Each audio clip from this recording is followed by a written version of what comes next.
Paano bang nasabi niyo sir na mahirap ang seaman sir? Ay malayo ka sa pamilya mo. Oo.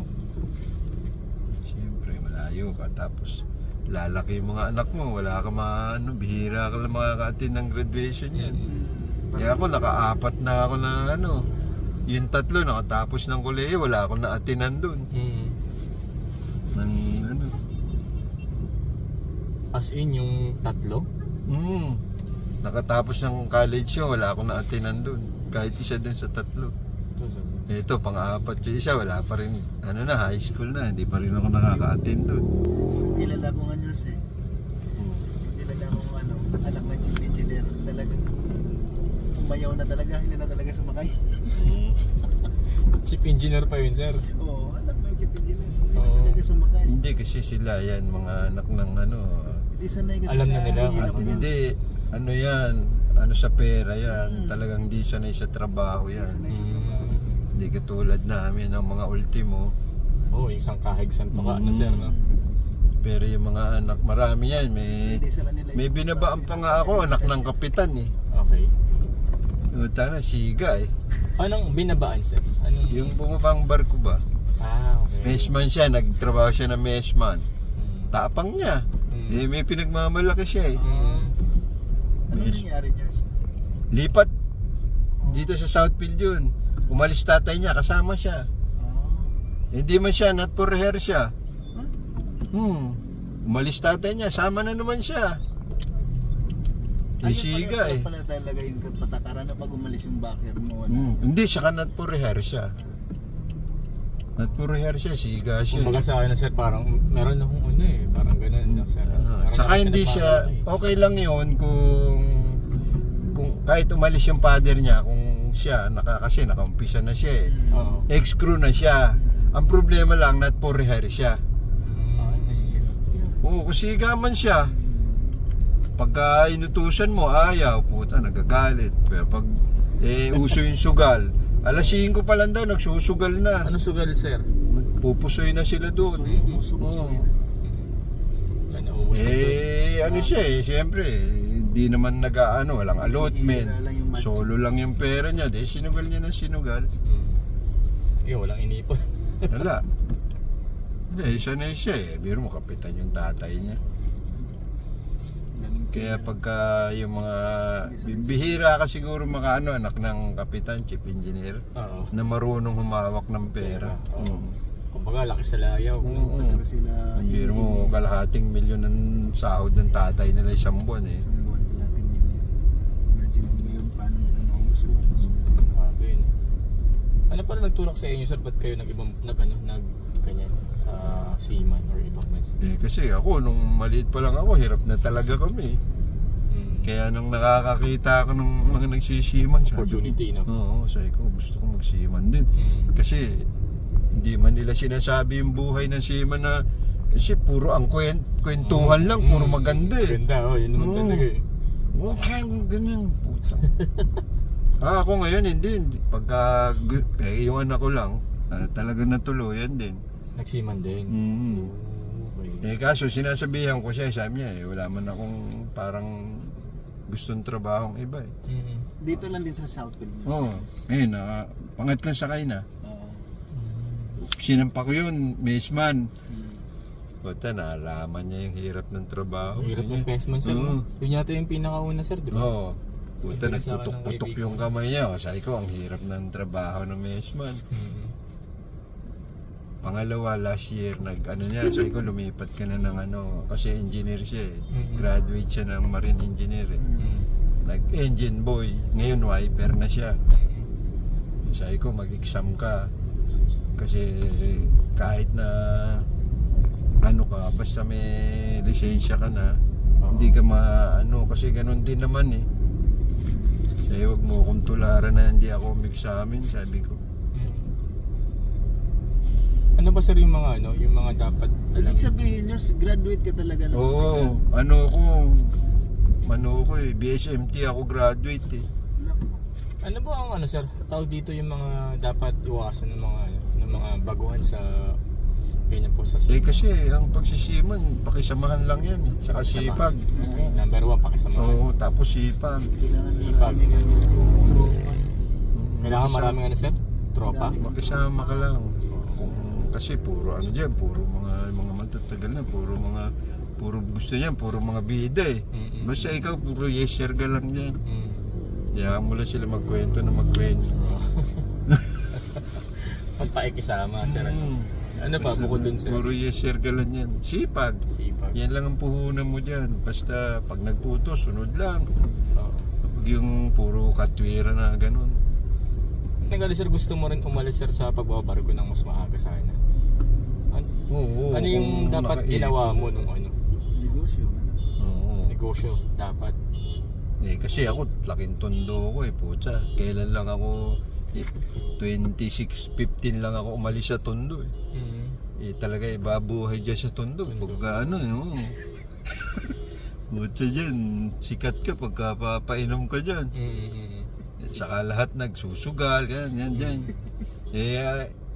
Ang anak ko, 3 na agad yan eh. Ibig sabihin, lumaki pala yung anak mo sa tundo. Oo. So ibig sabihin sir na ano, na-adapt mo yung mga ganun sir? Oo. Pag-iinom? Ay hindi man ako umiinom. Bago pa ako magbarko, uminto na ako sa pag-inom eh. Okay, nice. Kaya ano na ako dyan kasi dati nagtatrabaho ako sa ano sa karerahan, mabilis din kumita ng pera doon. Kaya pagka nung miinom, puro ikaw ang taya.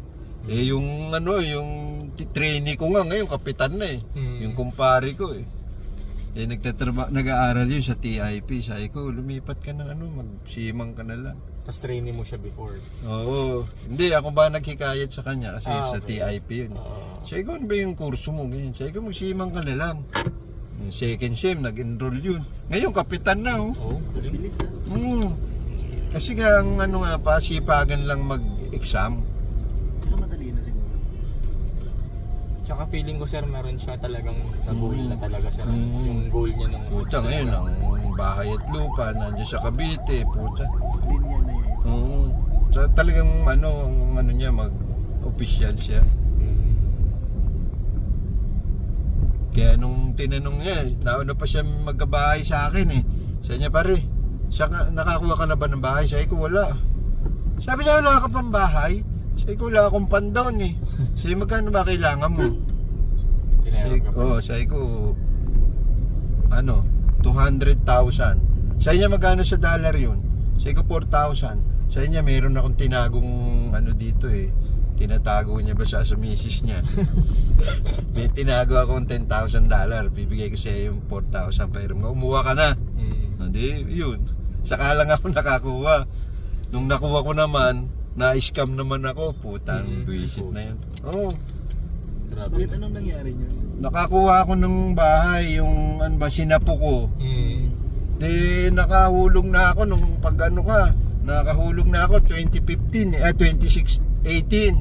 hanggang 2019 naguhulog ako. Ang kulang ko na lang 1.3 sa ano yung kabuuan ba.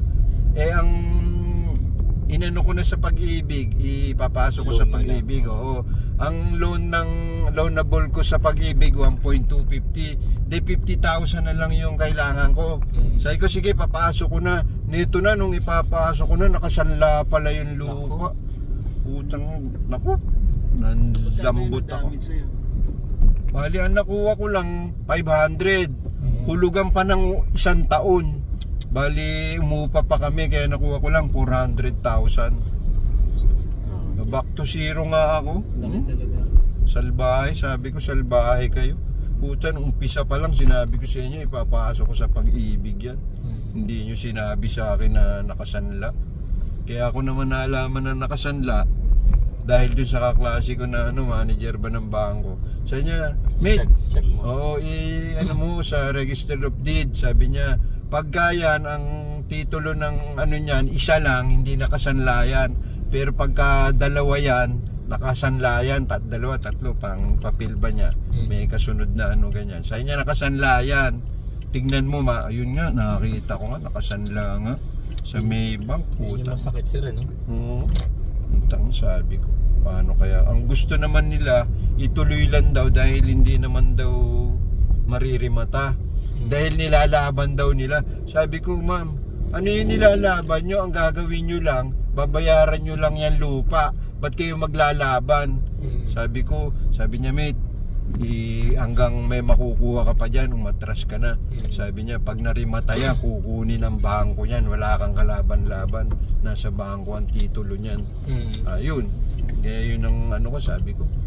Kung ano lang yung pumayag na ako kaysa naman wala ako makuha, sabi ko. Kita mo hanggang ngayon yung bahay na tinira namin, hanggang ngayon nandun, hindi pa nabibili. Walang kumukuha. Kasi nga may issue. Oo. Pero mo makikipaglabang kayo. Sabi ko, hindi naman nyo kailangan makipaglaban, ma'am. Bayaran nyo lang yung lupa. Yung pagkakasanlaan nyo dyan. O gusto nyo naman, didiretso na ako ng bangko. Sabi ko, dalawa yung inano ko sa kanila. Sabi ko, ma'am, gusto nyo maghuhulog ako sa bangko, diretso na ako para at least na rimatahin ng bangko yan. Naghuhulog ako, may resibo ako sa bangko. Ayaw. Nung pala hindi pa siya hati-hati iba na lupa. Kaya yung buong sa subdivision na nakahilelera yun, na nakasanla. May mga tapos na ayaw naman nilang kumilos Yung dapat yun na yung mga nakabayad na ba. Kasi full paid na sila, inahabol na nila dapat yung titulo nila. Yun yung sir no? Yun yung anay sa no? Yung sa kinita mo. Yung may mag-aani ng iba, yung mga salbahe. Malaki pala. Mga magkano lahat yung na 800, nalugi ako. Laki. Sana sa pamilya mo na lang sana na. Biro mo, naging nga yung ko nun nung sa ko nun, sa Globis, ko sa sa Balka ko nun itong kay Sir Baldin ang ko nga, hirap na hirap ako dahil ang tuition ng anak ko monthly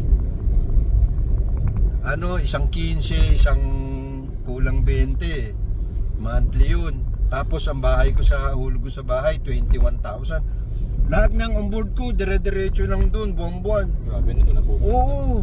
Kaya kada buwan, isang buwan lang sumasakay na agad ako. Talagang kuha yung ko, yung 1 month na salary ko para lang makaraos. Tapos isang buwan report na naman, sakay ulit. Tapos pag pwede ka na, putya ganun na nangyari. Putya. Nawalan sa sa'yo yung mga yung mga paghihirap mo dun sa. Yun yung mga lessons sir no Kaya ngayon sabi ko pagka nag-iipon na lang kami. Sabi ko dahil ngayon umuupa na ako ngayon na lang. Dahil nadala na ako may nag-o-offer naman ako sa kayo, ayoko na niyan. Sabi ko ayoko na ng hulugan. Pwede naman siguro sir, basta aralin mo lang. Kasi nandun naman yun Huwag ka na masyadong maging sir yung pero nadala ako talaga pag nasabing hulugan ako, ayoko na. Kukuha ako niya, sabi ko diretso ko sa Pag-ibig, papayag kayo kung kasi sa Pag-ibig sureball na yan legal Tama. Kasi hindi man kukunin ng Pag-ibig yan kung may problema. Kaya sir, medyo tumagal kayo sir sa Bargo dahil dyan. Yung biro mo, dapat na lang ako Siguro yun yung biggest regret mo sir yung nadali ka ng ganyan. Biro mo 800,000. Grabe laki nun. Tiyaga ako ng tiyaga ng pag isang buwan lang. Talagang si Ma'am Judith, kamot ng ulo yun. Pag walang ma'am, sakay na ako. Wala pang bakante na barko. Wala na akong pera, ma'am. Buwan-buwan yan, ubus lahat yan, yung board pay ko. Ang natitira lang sa akin, leave pay. Natitiran lang ako pag uwi ko. Leave pay na 100,000. Gagastusin ko pa yun. Babayad ko pa ng tumbuan na to pag uwi ko. Babayad ko na agad yung 60 yan. Matitira lang sa akin yung 40. Yun na lang ang Kaya kailangan bago maubos yun, may line up na ako. Ganun ang Ganun yung cycle mo sir. Isang buwan lang talaga. Puta, may sakay pa nga ako dyan. 22 days lang Grabe. Pag fill up ko ng doon, anytime. 22 days tapos balik ka ulit. Ganun pa na isang buwan. Wala pa. Kapagod naman. Wala, pagka mapapagod ka kasi yung magdodoble na yung utang mo tutubo eh. Kumbaga, gusto mong magpahinga, no? Pero yung mga utang yung nagpupush na. Ganun talaga pag may mga estudyante. Oo, totoo, sir. Tama. Sakripisyo, ako talaga sakripisyo eh. Kaya nung nakagraduate na yung dalawang anak ko, nakatatlo na ako, puta, sabi ko kahit pa paano, ano na. Kaya lang, yung katawan mo hindi na ganun Hindi na kalakas. ganun kalakas. Oo. Ngayon, nakaraan, umuwi ako, 6 months lang, nagkasakit ako eh. Oo. Marupok na yung buto ko. Ilan taon na ba kayo, sir? 57. Kasi, Bata pa yan yours. Puta, bagay. Nakasama mo ba si Saludar? Si Saludar, 63 na, puta, nandun pa rin. Parang naririnig ko na yun. Oo, puro siya sabi na Migo, ano na lang ako. Last ko na to. Sabi ko, bang, ang dami mo ng last. Sabi ko, nakakatatlo ka na last. Tawa siya eh. Oo, 63 na, nasa barko pa rin. Eh, yun ang matindi kasi ang anak niya, 2 opisyal. Opisyal niya anak niya, kaso may asawa na, kaya hindi rin niya napaanoan. Sabi ko, bang, puro ka last, parang Koreano ka, puro last. Eh sa Koreano, 67 na, nasa barko pa. Yung nakasama nga ako, si Binti. 67. Ang huling nakasama ko na 67 niya, si King Yongman. Yung mapayat. Mapayat siya. Yung doon ako dati sa Cougar, mga Koreano na kasama ko, puro mga matatanda. Ako Mga hindi matanda eh. Yung mga tamad man yan.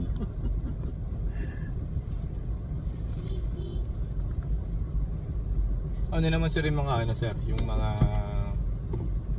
pinagpapasalamat mo na naging seaman ka, gano'n. Syempre, napatapos mo yung anak mo. Oo. Kutsa, kung ano ka lang, di ba? Biro mo, puro private yung anak ko eh. Oo. PCCR, yung isa ko dito sa Siya Intramuro. naman siguro dito niya. Wala. Wala nga, sabi ko nga sa iyo, 1 buwan lang, nasa barko na ako. So yun talaga sir ang pinaka-biggest regret mo sir, no? Yung na-scam ka. Oo. Pangalawa, hindi ka nag-try Hindi ako nag-exam. exam mo para magpataas ng rango. Yun. Dapat kasi ito official na si Bayo. Tapos pangatlo sir, parang hinayaan mo na lang na yun yung Kakakapitan niya na siguro niya. Pwede sir, oo. Wala naman siguro sa talino yan eh. Minsan nasa ano yun eh. Sabi nga nung Pagtatry-try basta lang. matyaga ka lang mag-examine. Yun nga. Yun lang ang kumpare ko, wala pang 50 yun eh. Pero ngayon, na siya. Kapitan na. Tagal na, nakatatlo, pang-4 niya na yun.